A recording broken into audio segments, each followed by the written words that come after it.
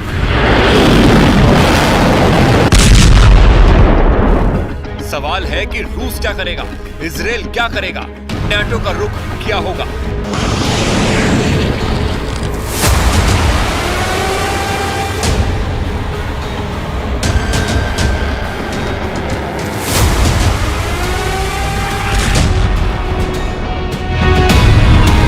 Iran पर इल्जाम इसलिए लग रहा है क्योंकि ईरान से जिस मिलिशिया गुट ने इस हमले की जिम्मेदारी ली है उसको ईरान का पूरा समर्थन है। ईरान की ड्रोन पावर, उसकी मिसाइल पावर, ये सभी न सिर्फ हूती और हिजबुल्लाह तक पहुंची हुई है बल्कि इराक के मिलिशिया को भी ईरान से पूरी सपोर्ट मिलती है। पूरे पश्चिम एशिया में यही बात ईरान की सबसे बड़ी ताकत है।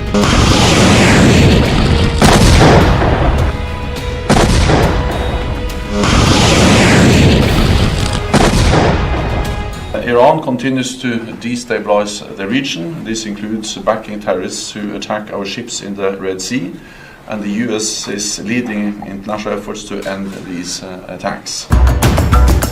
अमेरिका के रक्षा मंत्री लॉयड ऑस्टिन ने ये बात नेटो के महासचिव से मुलाकात के दौरान कही थी। यानी अमेरिका अब रूस और ईरान समेत कई खतरों को लेकर एक बड़े गुट के साथ बात कर रहा है। ऐसे में सवाल है कि अगर अमेरिका ने ईरान के खिलाफ बड़ी गुटबाजी शुरू कर दी तो इसका अंजाम क्या होगा। कतर के प्रधानमंत्री ने आगाह किया है कि गाजा से शुरू हुआ युद्ध पूरे पश्चिम एशिया को जला सकता है।